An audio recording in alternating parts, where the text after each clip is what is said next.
सुंदर वारिजवदनम निर्जित मदनम आनंद सदनम मुकुटधरम गुंजाकृतिहारम विपिन विहारम परमोद्दारम चीरहरम। जय श्री कृष्णा, राधे राधे, श्री हरिदास। स्वागत है आप सभी का। आज हम कार्तिक मास मातम्य के चौथे अध्याय का श्रवण करेंगे। तीसरे अध्याय में हमने सागर पुत्र शंखासुर द्वारा वेद मंत्रों का हरण, इसका वर्णन श्रवण किया था। आज के इस अध्याय में मत्स्य रूप भगवान द्वारा शंखासुर वध एवं प्रयाग की महिमा का वर्णन श्रवण करेंगे। नारद जी बोले, इस प्रकार कहकर विष्णु भगवान मछली के रूप को धारण करके विंध्याचलवासी कश्यप ऋषि की अंजलि में पहुँच गए। तब कश्यप ऋषि ने उस मछली रूपधारी भगवान पर दया करके अपने कमंडल में डाल दिया।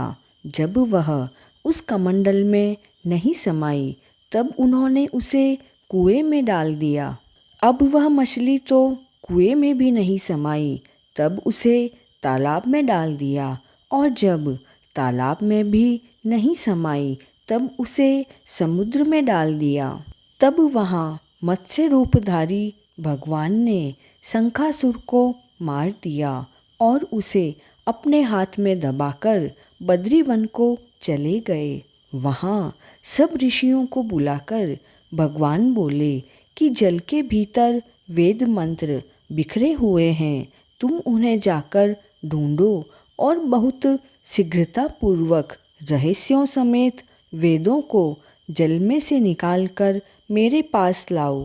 तब तक मैं देवताओं के साथ प्रयाग में निवास करूँगा।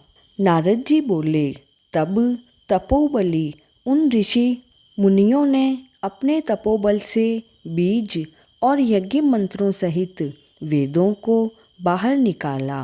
उन ऋषियों में से जितना भाग जिसने निकाला उस भाग का वही ऋषि अधिकारी हुआ और वह उसी ऋषि के नाम से प्रसिद्ध हुआ।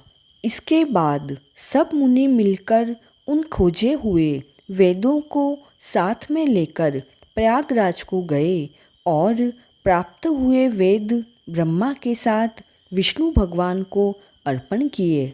संपूर्ण वेदों को पाकर ब्रह्मा जी ने प्रसन्नतापूर्वक सब ऋषियों सहित अश्वमेघ यज्ञ किया।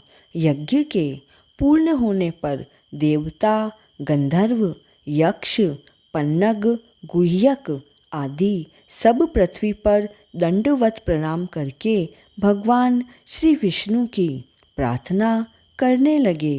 देवता बोले, हे देवाधिदेव, हमारी प्रार्थना सुने। यह समय हमारी प्रसन्नता एवं आनंद का है, इससे आप हमें वरदान दीजिए। हे रमापते, इस समय ब्रह्मा जी ने इस स्थान पर नष्ट हुए वेदों को फिर से पाया है और हमने आपकी प्रसन्नता के कारण यज्ञ के भाग प्राप्त किए हैं। इसलिए हे भगवान, आपके प्रसाद के कारण यह स्थान पृथ्वी में अत्यंत श्रेष्ठ और पुण्यों को देने वाला हो। यहाँ की महिमा भी ब्रह्म हत्या आदि पापों को दूर करने का अक्षय फल देने वाली हो। यह वरदान आप हमें दें। ब्रह्म हत्या जैसे पाप को दूर करने वाला यह स्थान प्रयाग हो। तब श्री विष्णु भगवान बोले, हे देवताओं, जो कुछ तुमने कहा है वह मुझे बड़ा प्रिय लगा है। मैं तुम्हें वर देता हूँ कि ऐसा ही होगा। यह स्थान ब्रह्मक्षेत्र नाम से प्रसिद्ध होगा। सूर्यवंशी राजा भागीरथ यहाँ पर गंगा जी को लाएंगे और इसी जगह पर सूर्य की पुत्री यमुना जी से संगम होगा।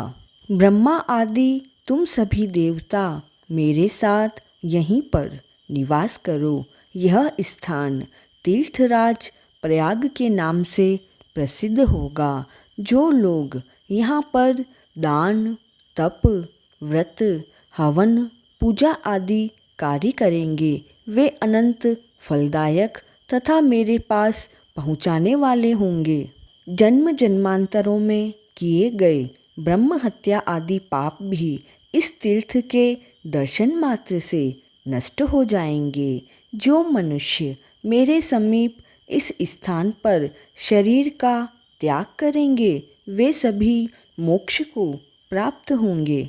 और जो लोग अपने पितृश्वरों का यहाँ पर श्राद्ध कर्म करेंगे उनके पितृगण मेरे ही स्वरूप को धारण करेंगे। यह काल मनुष्यों को भी पुण्य फल देने वाला होगा।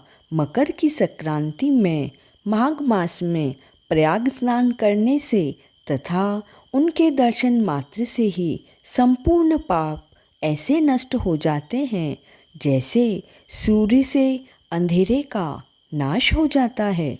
मकर के सूर्य में प्रातःकाल स्नान करने वाले सालोक्य अपना लोक, सामीप्य अपने समीप और सारूप्य अपना स्वरूप, इन 3 प्रकार की मुक्ति के क्रम को प्राप्त करेंगे।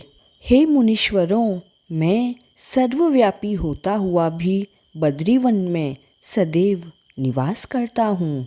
जो फल अन्य जगह 100 वर्ष तप करने से मिलता है वह तुम्हें यहाँ एक दिन में ही प्राप्त होगा।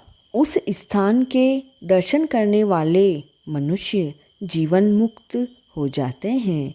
उन्हें कभी कोई भी पाप नहीं लगता। सूत जी बोले, हे राजा पृथु, भगवान विष्णु ऐसे कहकर ब्रह्मा जी सहित वहीं अंतर्ध्यान हो गए और इंद्र आदि देवता भी अपने अंशों से अंतर्ध्यान हो गए। जो मनुष्य शुद्ध चित्त से इस पवित्र कथा को सुनते अथवा सुनाते हैं उनको प्रयागराज और बद्रीवन में जाने का फल मिलता है। सभी पापों को दूर करने वाले इस कार्तिक मास मातम्य के लिंक को अधिक से अधिक शेयर करें। अखंड सौभाग्य को देने वाले करवा चौथ की व्रत कथा का लिंक डिस्क्रिप्शन बॉक्स में मिल जाएगा। अगर आप चैनल पर नए हैं तो please like, share and subscribe this channel. जय श्री कृष्णा।